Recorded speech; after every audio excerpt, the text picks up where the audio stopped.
Kentucky, March 1884. When the storm broke over Hollowfield Valley, it left behind a silence that did not belong to the living. The trees leaned like they had been listening all night, and the ground steamed where lightning had struck. At dawn, a search party from the nearby township reached the Hollowfield orphan farm and found the place as still as a photograph. The chapel bell hung crooked over the porch, swaying though the wind had already died. No laughter, no bare feet on the steps, no scent of oatmeal from the kitchen stove. Only the thin sound of dripping water from a gutter, tapping against the porch rail steady, like a clock marking something that had ended. They called for the matron, Miss Eliza Hollowfield, a widow who'd taken in 30 children after the war. People said she was kind, too kind. Maybe. Her garden always thrived when others' crops failed. The children never seemed hungry or sick. Even in the coldest months, no one asked too much about it. Because kindness, in a place like this, was rare enough not to question. But that morning, the kindness had vanished with everyone else. The doors stood open, and the long dining table inside was still set for supper.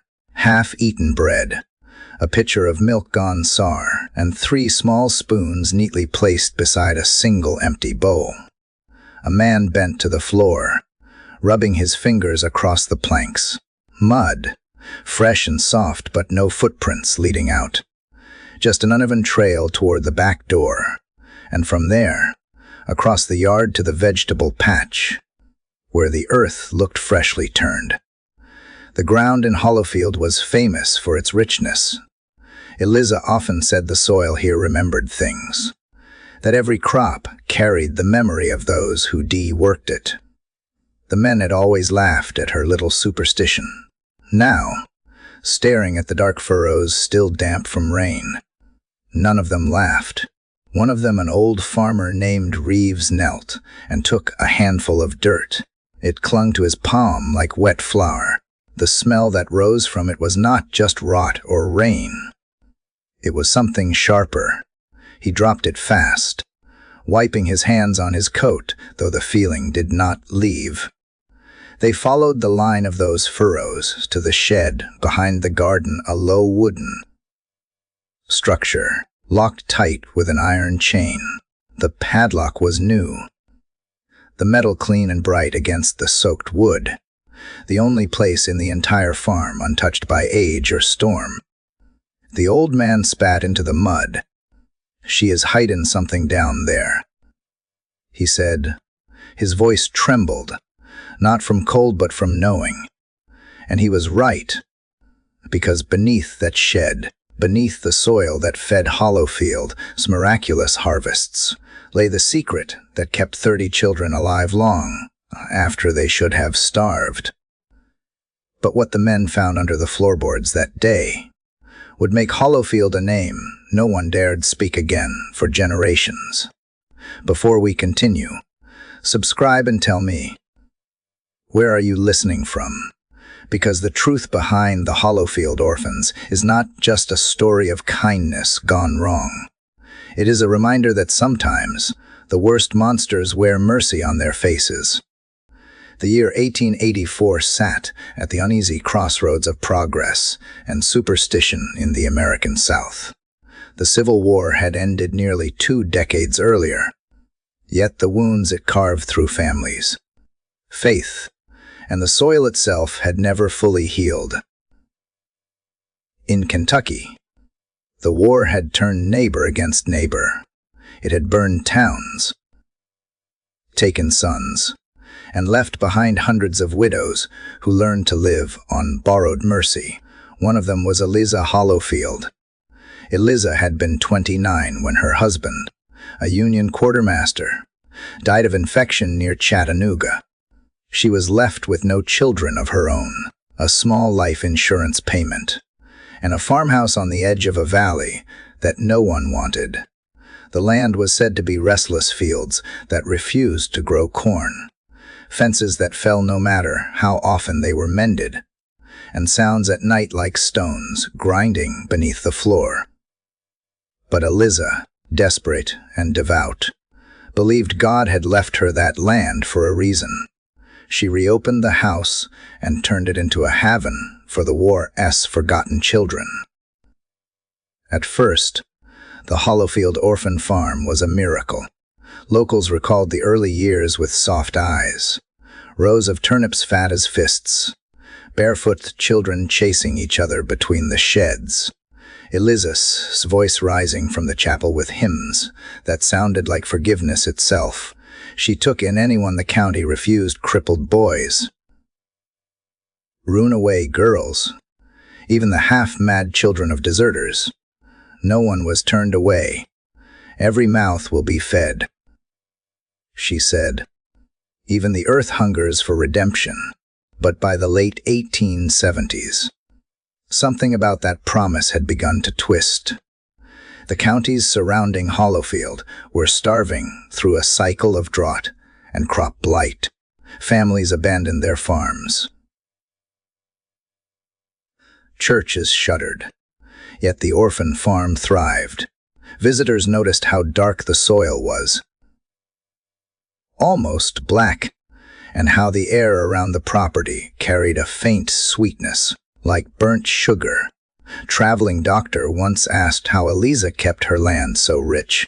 She smiled and told him it was God's sown compost. The doctor never pressed further, though he later told his apprentice that her hands were so stained at the cuticles it looked as if she would been digging in blood. Rumors began small at first, whispers about how no one ever saw the county undertaker visit Hollowfield. Then, how Eliza Swagan sometimes rolled out before dawn toward the backwoods, returning hours later with its canvas drawn. When a fever swept through the valley in '81, the farm did not lose a single child. Eliza claimed it was faith and boiled nettle. Others called it witchcraft. Still, the orphanage remained under the protection of the local parish. The priest, Father Donnelly, considered Eliza a living saint. Her donations funded repairs to the church roof. Her children sang in the choir. Hollowfield became a symbol of God's endurance until one spring morning, Father Donnelly himself disappeared. He had gone, parishioners said, to bless the farm's new well. 3 days later, his horse returned alone, reins tangled with briars and the saddle dark with dried mud. When the sheriff asked Eliza about it, she explained softly that the father had blessed the land and gone on foot toward the next parish. Her calm tone, her widow's black dress, and her soft gray eyes were enough to quiet suspicion. In a place built on faith, no one dared to challenge someone who seemed closer to heaven, behind closed doors. Though a few of the older children told a different story. They spoke of nights when they were woken by the bell ringing, once not for prayer, but for silence. They said the basement smelled of iron and lye. They said new children arrived, but old ones were sent to the garden. When the county inspector finally made an unannounced visit in 1883, he wrote that the premises are remarkably clean. The children appear well fed and without blemish. That same report noted an unidentifiable gray powder used along the perimeter of the vegetable patch.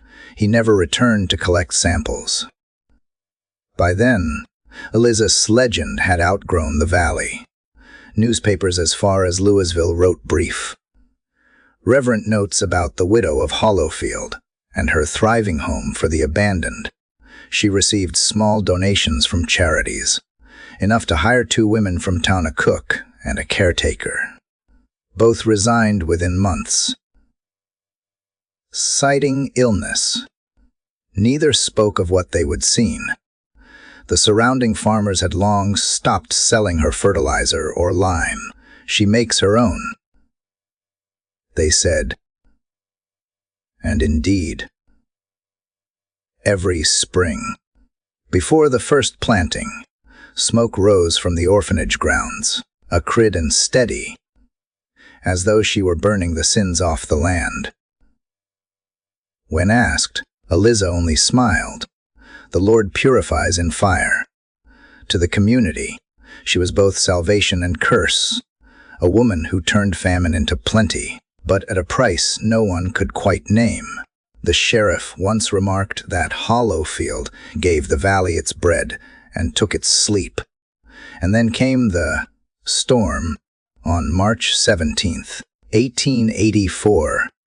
A series of thunderstorms rolled up from the Gulf, tearing through the valley with wind fierce enough to uproot fence posts. Lightning struck near the orphanage chapel, setting the bell tower aflame. Neighbors saw the glow through the rain, but were too frightened to approach. They said they heard children singing soft, measured, unafraid, even as thunder drowned the sound of the roof collapsing.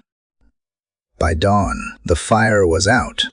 Smoke drifted low over the fields, carrying a smell none of the witnesses would ever forget. When the townsmen finally reached the property, they found no bodies, no footprints, and no signs of struggle, only that strange garden, blackened but fertile, and a single iron key resting on the chapel steps. Afterward, the county sealed the property. No investigation followed.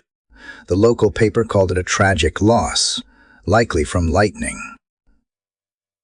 Within weeks, wildflowers grew across the grounds, their petals bone white. Travelers avoided the road. The Hollowfield name slipped quietly into local superstition, used to frighten children from wandering after dark. But history, like soil, never truly forgets what is buried in it. And 40 years later, when another farmer bought the land and began to plow the garden, his blade struck something hard beneath the first layer of loam. He unearthed not a stone, but a small wooden cross, then another, and another, until the field looked as if it were sprouting grave markers instead of crops. That discovery would finally force the town to remember what it had spent decades trying to forget. That kindness, left unchecked and unquestioned, can rot into something unholy.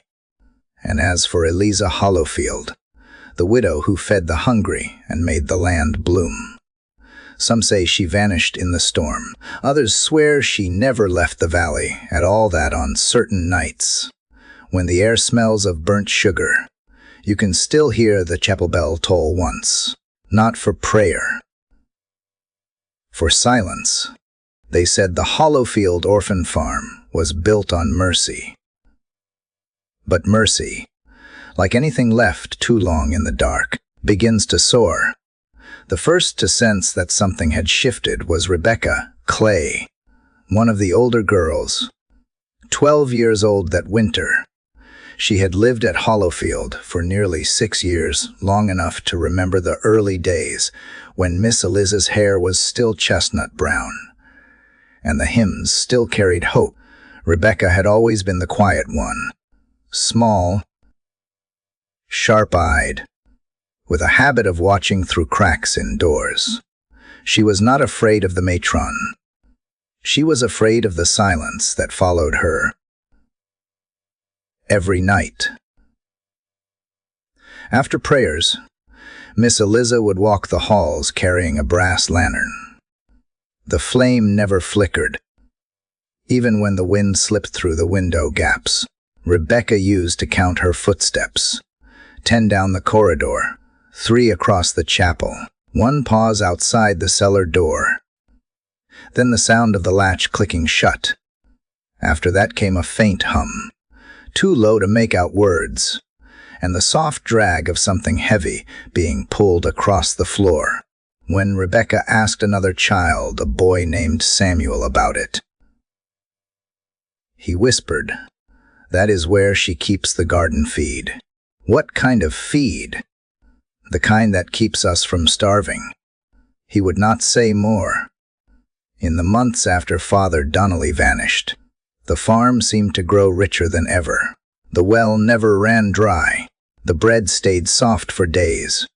When travelers came seeking shelter, Eliza offered them soup that smelled faintly of smoke and honey. Some stayed, helping with chores, but most left by morning, pale and silent. Then, one night, a new orphan arrived, a boy named Thomas Baird, thin as a reed, with a healed scar that cut across his scalp like a lightning bolt. He had no papers, no family, no story beyond a church referral from the next county. Eliza welcomed him as she always did, a hand on his cheek, a prayer over his head, and the words she spoke to every new child. "The Lord remembers you now." But after Thomas's arrival, the lantern stopped flickering through the halls at night. Rebecca noticed that Miss Eliza no longer walked the full corridor. She went straight to the cellar instead, staying longer each time. The house began to smell different too, not of bread and soap, but of wet iron and burnt sugar. One morning, Rebecca awoke to find the sheets of the bed next to hers empty. The girl who had slept there, little June, was gone. Her nightgown lay folded at the foot of the bed, her shoes neatly aligned beneath the cot. Miss Eliza said she had been adopted, but Rebecca knew adoption day meant carriages and signatures. And there had been neither. When Rebecca asked where June had gone, Eliza's gray eyes fixed on her. "She has gone to the garden," she said softly. "You will see her again when the harvest comes." That spring, the crops grew higher than ever. At the same time, the valley began to change. Farmers who lived within a mile of the orphanage noticed strange things in their own fields, corn sprouting unevenly, as if the ground beneath had shifted. The sound of faint singing when they plowed near dusk. One man swore he saw a child's handprint, small and perfect, impressed in the clay beside his well. Rumors reached town. Some said Eliza had made a pact with something that lived in the earth. Others insisted she was a healer, a saint misunderstood. A few suggested that the children themselves were gifted, that they prayed in tongues and brought rain by singing. Hollowfield became a superstition, both feared and revered. Still, none of the county officials returned.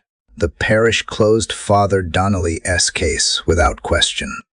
Eliza continued to send her weekly donations, always in crisp bills, always unsigned. The envelopes carried the faint scent of lye. By midsummer, Thomas Baird had become Eliza's shadow. He followed her from dawn until nightfall, carrying her basket, reciting verses as she worked. He never smiled, never joined the other children in their games. At meals, he ate little, and his hands trembled as though holding invisible weight. Rebecca began to watch him. One evening, she saw him dragging a sack from the washroom toward the cellar. The cloth was wet, dark, and heavy. When he caught her staring, he smiled faintly and said, "The garden's hungry tonight." Later that same week, the chapel bell rang just once after midnight. All the children woke, but none dared move. The air smelled of smoke again.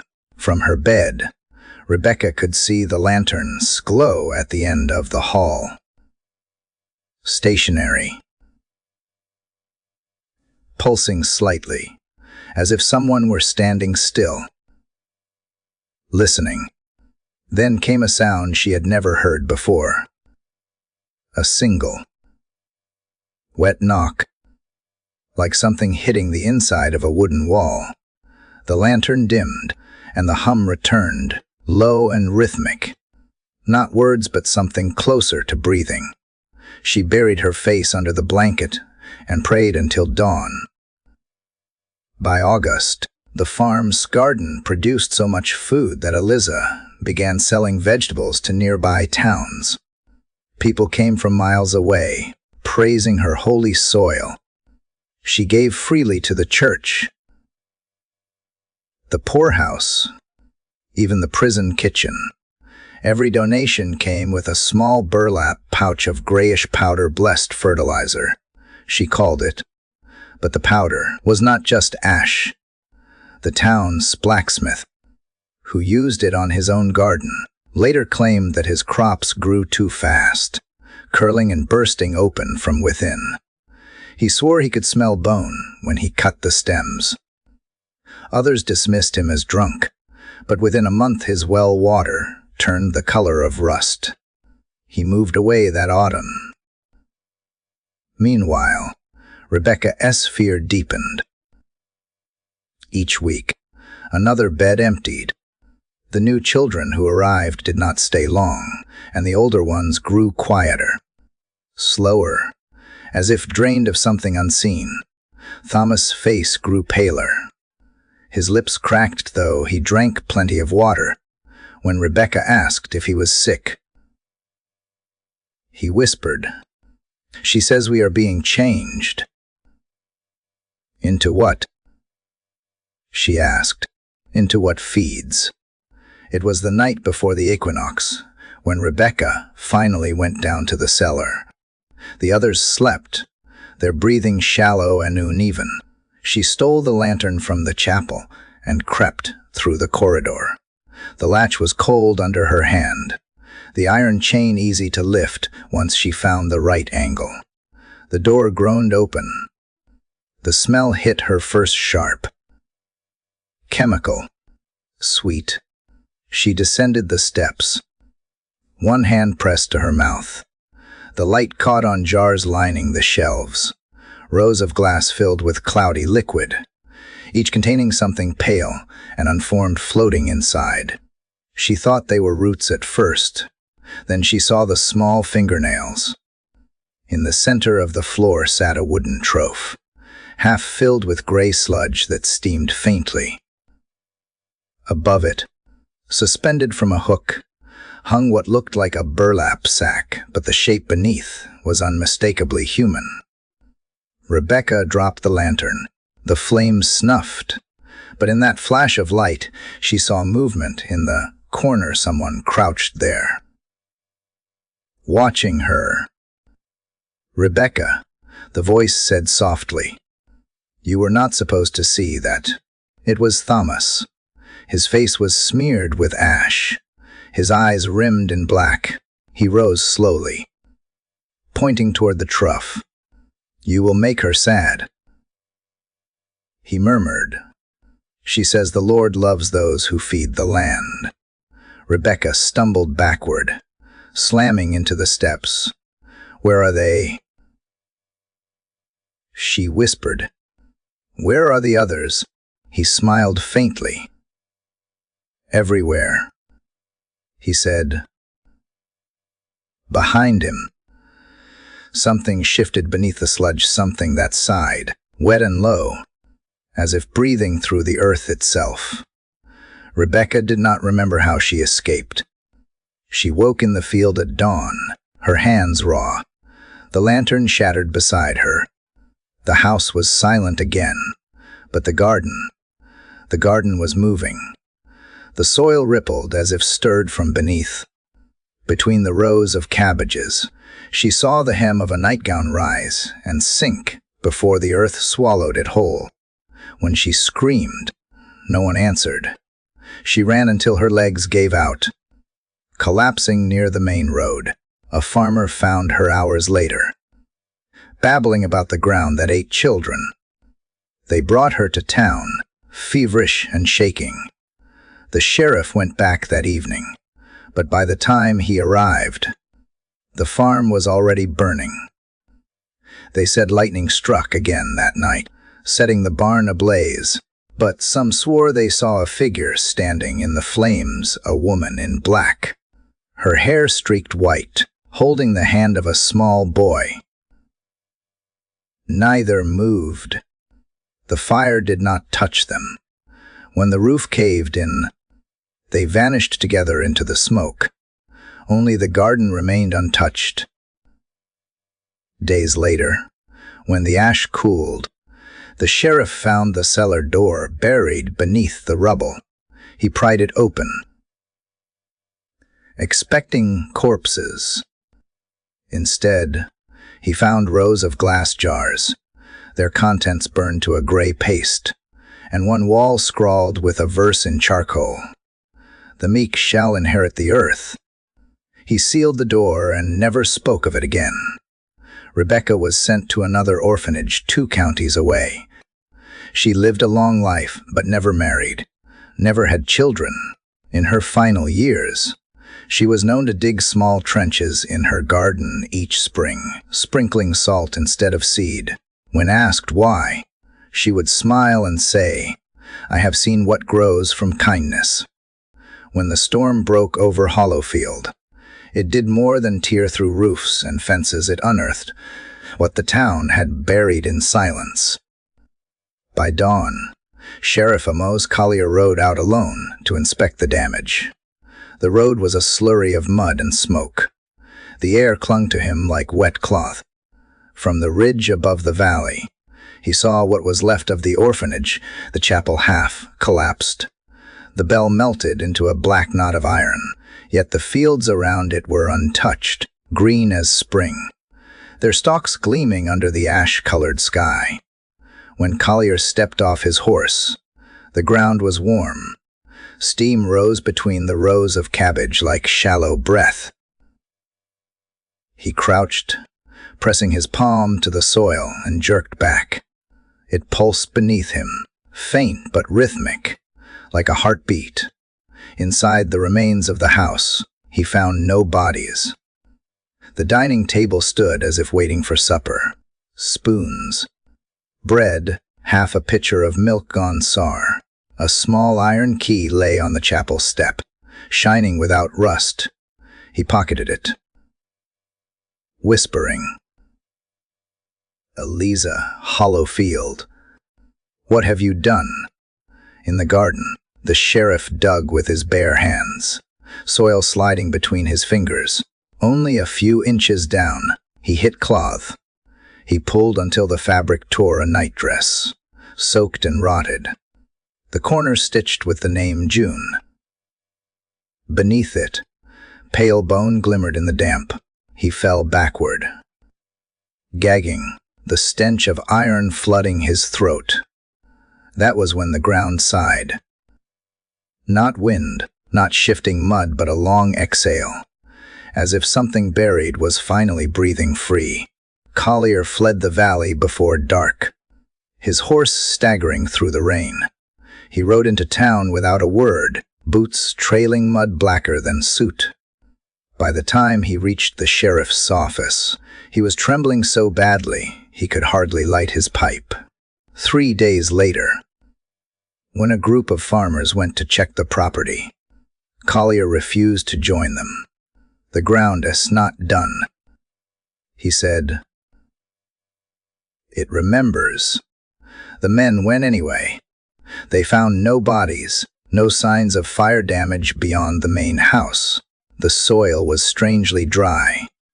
When one man stuck his spade into the ground, the blade came up smeared with gray powder. He sniffed it, then spat. "Bone meal," he muttered, "and not from cattle."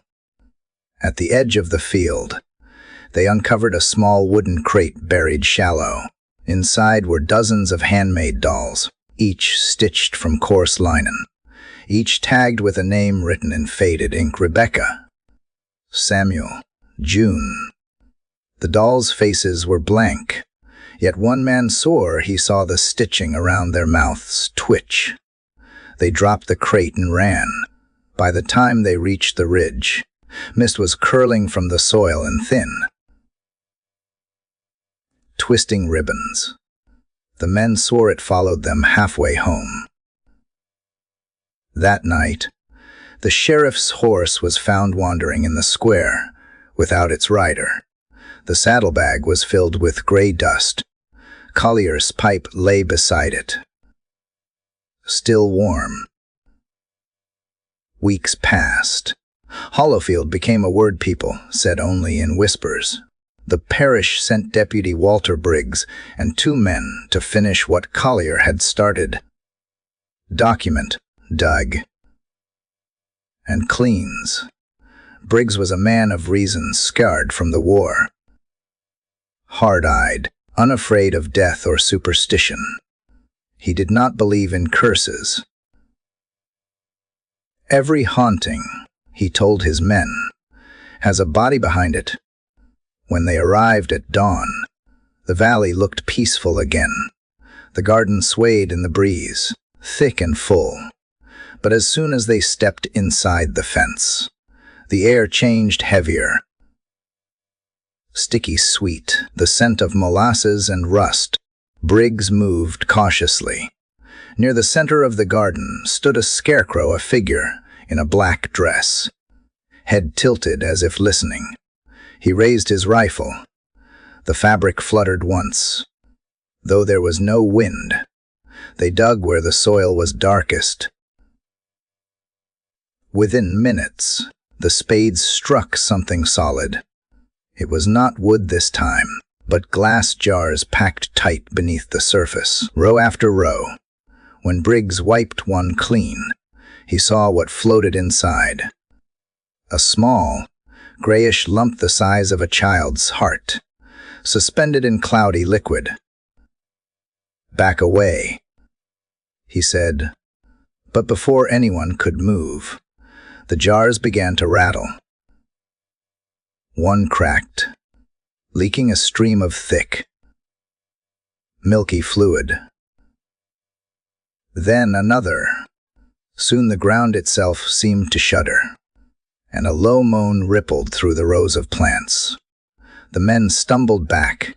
The scarecrow's head turned slowly toward them. Briggs fired once. The bullet passed through fabric, and blood bloomed across the chest like ink-soaking paper.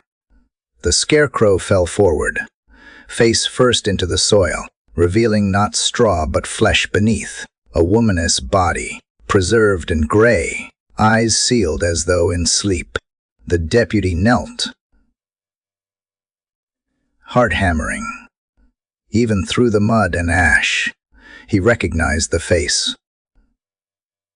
Eliza Hollowfield. He whispered. They tried to burn the field that night. Kerosene, oil, pitch, anything that would catch. But the soil would not take the flame.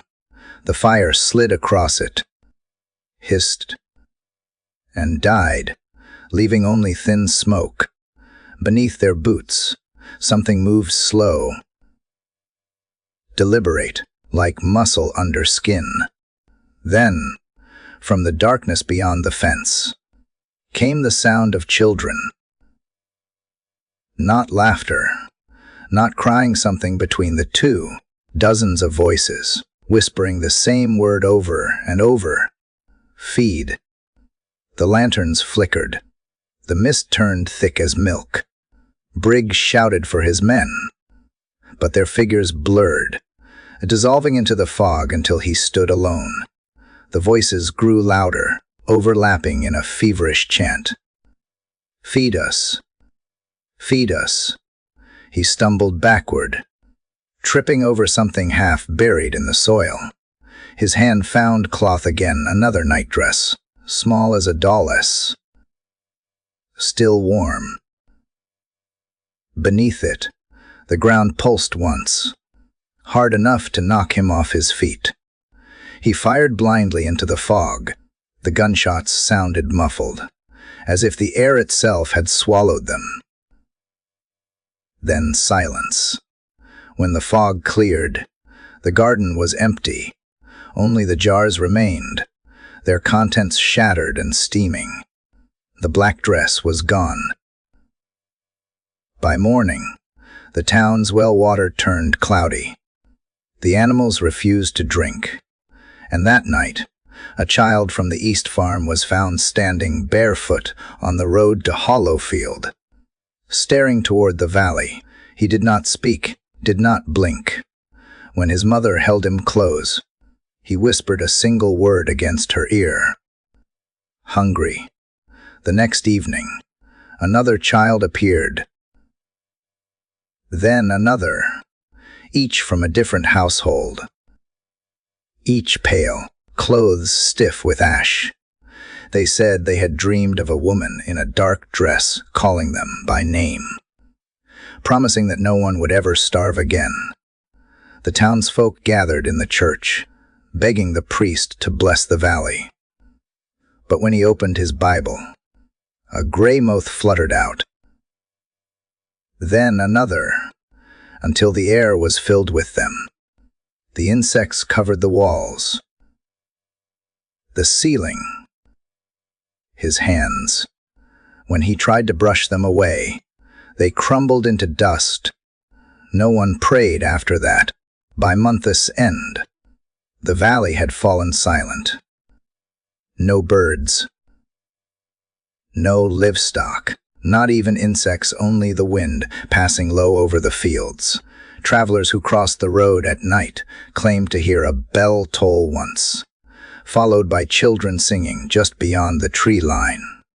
Some swore they saw lanterns moving among the rows, blue-white, hovering close to the ground like stars trapped in the soil. And sometimes, when the air was still, a faint sweetness drifted across the fields, the same scent that had once bred baking at the Hollowfield Orphanage. Burnt sugar, the old people said, was a blessing that Eliza's spirit had returned to feed the hungry once more. But those who had dug into that soil, those who had heard the whispers beneath it, knew better, because the earth of Hollowfield was no longer feeding anyone. It was eating. Winter crept into the valley like a thief. The trees stood naked, their limbs black against the pale sky. Smoke from the town's chimneys curled low, hugging rooftops as if afraid to rise. By then, no one dared speak the name Hollowfield aloud. For weeks, the wells had turned bitter. Fields closest to the orphanage produced only gray husks.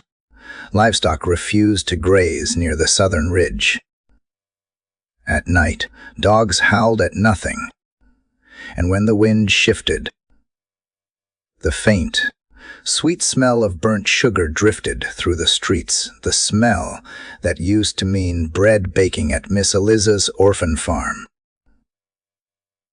The preacher, Jonas Harker, was the only one willing to face the valley again. He was young, barely 30, his faith still new and sharp as iron. When the town council gathered to discuss what should be done, he slammed his fist on the table and said, "If the curse began with her, it will end with her. The Lord's light does not avoid darkness." 3 men volunteered to follow him, old farmers who had buried too many sons. They carried torches, salt, and kerosene. No one else came. They rode out before dawn. Frost clung to the fence posts like lace, and the moon still hung pale over the hills. When they reached the edge of Hollowfield, the horses stopped cold. The preacher dismounted, whispering a prayer, and walked the last stretch on foot. The air was different here, heavy, slow, and warm, though the wind bit at his face. He pressed his boot into the ground and felt it give slightly, like a wet lung beneath cloth. "This is the place," he murmured. They found the cellar entrance, buried beneath the remains of the barn. A door black with soot the hinges sealed shut with melted iron. The preacher poured salt across the frame, drew a cross in the dirt, and pried it open with a crowbar. The first breath that escaped was warm and sweet, thick with decay. The lantern flame stuttered. "Stay behind me," Harker said. He descended first. The others followed, their boots creaking on the steps. The cellar was not what they expected. It stretched deep, far deeper than a farm basement should. The air shimmered, wet and pulsing. Glass jars lined the walls in neat rows, filled with cloudy fluid and grayish lumps that looked disturbingly human. Every few steps, they heard a faint plink of bubble rising and bursting somewhere beneath the floor. At the far end of the tunnel stood a figure in black. "Eliza Hollowfield," Harker said softly. She turned. Her face was pale but unrotted, eyes sunken yet aware, her lips parted in what could almost be mistaken for a smile. "You have come for supper," she said. Harker lifted his cross. "The Lord sent me to end this blasphemy." Her gaze drifted past him to the shelves. "Blasphemy. I fed them when no one else would. When the world starved them, I made the earth remember mercy." "What mercy?" he demanded. "You buried them alive." Her voice was calm. "No, preacher, I planted them." A ripple ran through the ground. The jars began to tremble. Tiny fractures webbed through the glass. Eliza stepped forward, the hem of her dress brushing the floor. The soil was barren. The children were dying. The Lord gave me a choice: let them fade, or give them to the land, so that others might live. Tell me, which is sin? Taking what is not yours to give. Harker shouted. "Then tell that to your God," she said, her voice breaking into a whisper. "For he took mine." The first jar burst. The sound was wet and soft, followed by another. And another. White sludge poured across the floor, steaming where it met air. Beneath it, something began to move, small shapes rising through the muck. Hands, dozens of tiny hands, gray and glistening. Clawing upward, the men screamed. Harker raised his lantern, the light trembling wildly. The ground buckled beneath them, a slow heave, like a beast turning in its sleep. Eliza spread her arms. "See how they grow," she whispered. The preacher threw the lantern. It shattered at her feet, fire racing along the slick floor. Flames licked the walls, devouring the shelves of glass. The children's hands reached higher, grasping at light. Harker turned and shoved the nearest man toward the stairs. "Go." The tunnel roared as the oil caught. Heat bloomed against his back. He looked over his shoulder one last time. Eliza stood in the center of the flames, her face serene, the fire curling around her but never touching. "You can kill what was never dead," she said. The roof began to collapse. Harker ran. They burst out into the open air, just as the ground gave way. The entire field sank in a single massive breath, swallowing the cellar and everything inside. Smoke rose from the cracks, smelling of sugar and charred milk. Harker fell to his knees, coughing, eyes stinging with ash.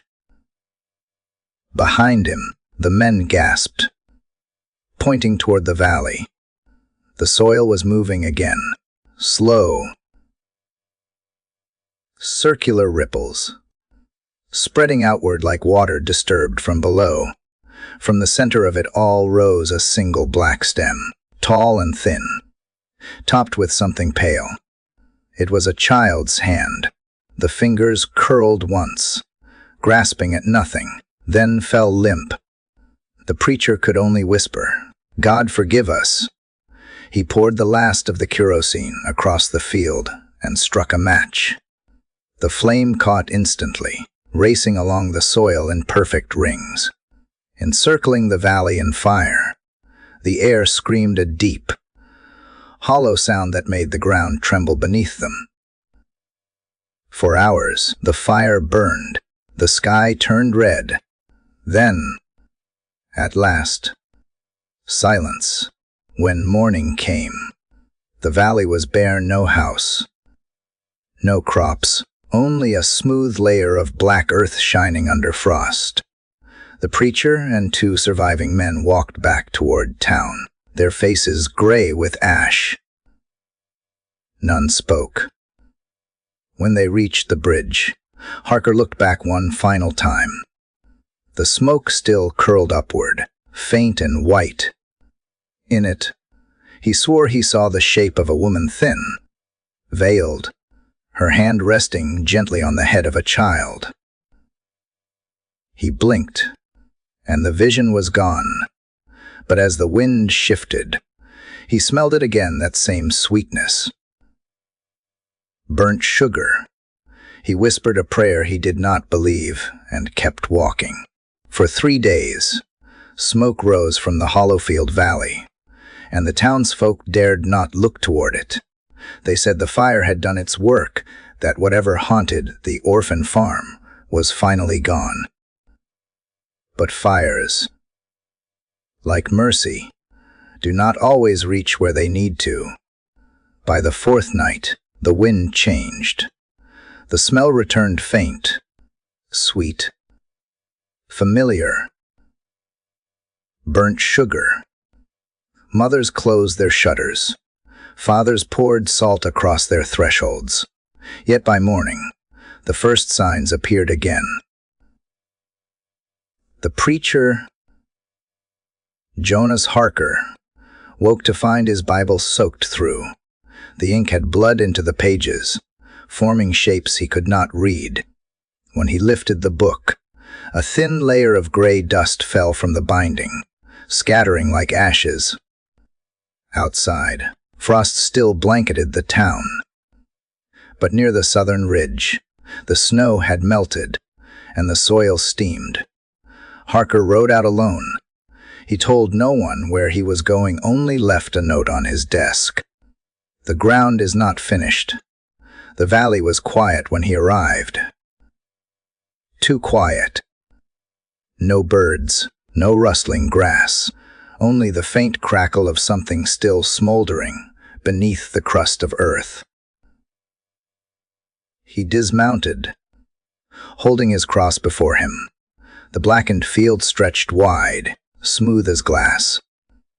It should have been dead, but as he stepped closer, he heard it, a sound soft as breathing. He knelt. The soil beneath his palm was warm. When he pressed harder, it pulsed. He whispered a prayer through gritted teeth. "Lord, grant me strength." The earth moved. At first, it was only a tremor, a single shift, like the exhale of some buried thing. Then the ground cracked open in a long, thin seam, and light spilled out. Not fire. Something softer, golden, almost beautiful. From within the split, he saw faces, dozens of them children, translucent as smoke, rising and sinking in the glow. They were not screaming. They were smiling. Their mouths opened in unison, releasing a single, whispered word. "Hungry." The preacher stumbled back. "No," he said, shaking his head. "You have had enough." But the light kept spreading, rolling under the soil like a wave of breath. The faces melted back into the earth, leaving only ripples behind. He ran, By the time he reached town, night had fallen. The air was thick with fog. Lamps glowed dim behind curtained windows. He burst into the church, shouting for anyone still awake. 2 men came running, farmers. "Brothers, what is it?" they asked. Harker's hands shook as he pointed south. "It is still alive." He gasped. The fire did not kill it, it fed it. They did not believe him at first, but then they heard it too, a low sound from beyond the fields, rolling like thunder, not from the sky, from the ground. The brothers grabbed rifles. "If it is rising again," one said, "we end it tonight." The preacher wanted to protest, but something in him, exhaustion, maybe faith, went quiet. He followed. The moon hung low as they reached the ridge. Below them, Hollowfield shimmered faintly, the soil glowing as though lit from underneath. They descended, boots sinking deep into warm earth. At the center of the field, a mound had formed, not a crater, not a hole, but a swell, like a lung filling with air. From it sprouted small white flowers, dozens of them, their petals pale and veined. The air smelled sweet, heavy. Don T touched them. Harker warned. One of the brothers, Caleb, bent anyway. "It is just flowers," he said, reaching out.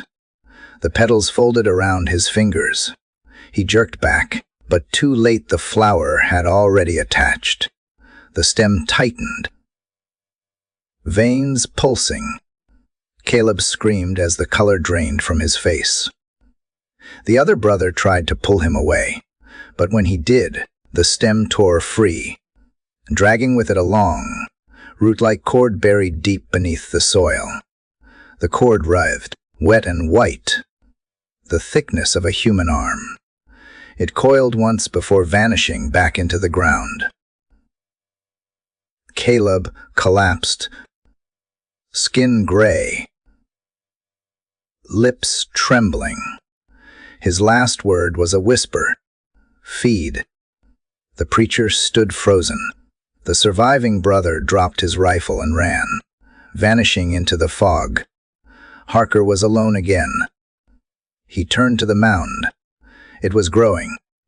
Slowly, steadily, the soil bulged higher. Splitting at the top, the flowers swayed, releasing clouds of fine white dust that glittered like frost in the lantern light. The sound returned, not moaning, not wind, but humming, hundreds of soft voices rising together. He took a step closer. Cross raised. "Eliza," he called. "Show yourself." The mound split.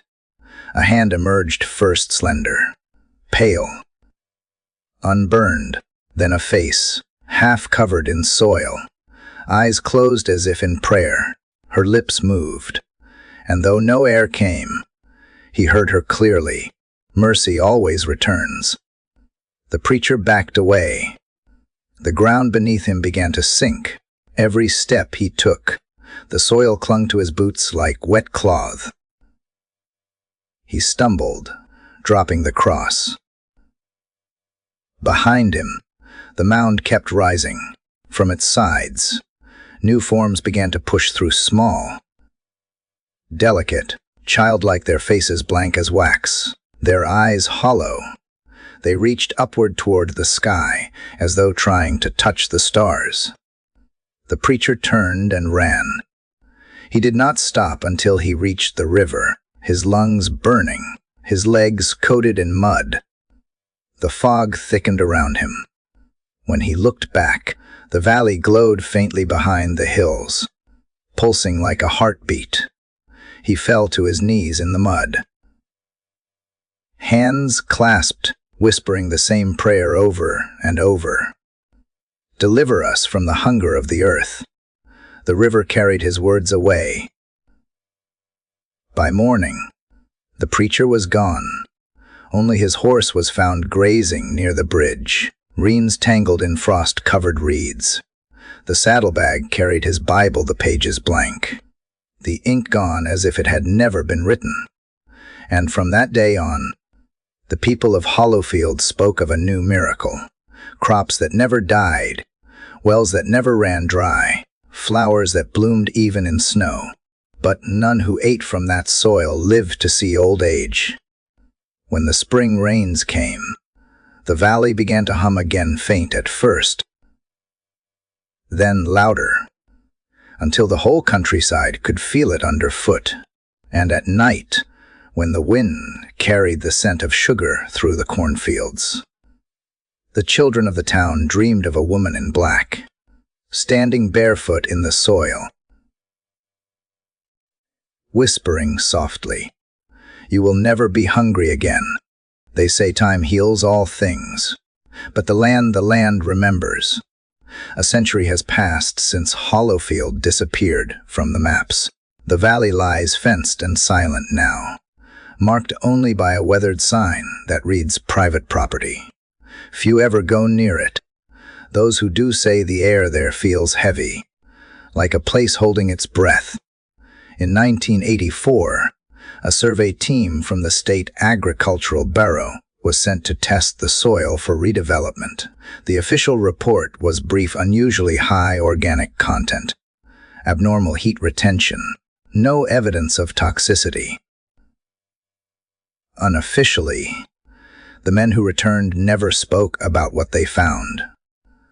One had quit the Bureau the same week. Another was institutionalized within the year. Locals recall that their equipment malfunctioned, cameras jammed, thermometers cracked from inside. But one photograph survived, a blurred image of the valley at dusk, the soil faintly glowing beneath the frost. In the center of the frame stands a woman-shaped shadow, half transparent, her head bowed as if in prayer. They called it a trick of light, but on quiet nights, when the fog settles low and the wind moves just right, travelers still report the same things the preacher once did: the hum beneath the ground, the scent of burnt sugar, and a single toll of a bell from somewhere deep below the earth. Farmers say the grass there grows sweeter. Animals wander toward it. Birds circle but never land. And sometimes, in early spring, small white flowers bloom along the fence line, their petals soft as skin, their stems warm to the touch. A young historian from Lexington once collected the legend for her thesis. She visited the valley, took samples, and recorded interviews with the few remaining locals who remembered the old stories. In her final entry, she wrote, "The soil hums when you stand still long enough. I thought it was my heartbeat, but it kept going when I held my breath." She never published her research. 2 months later, her apartment was found empty.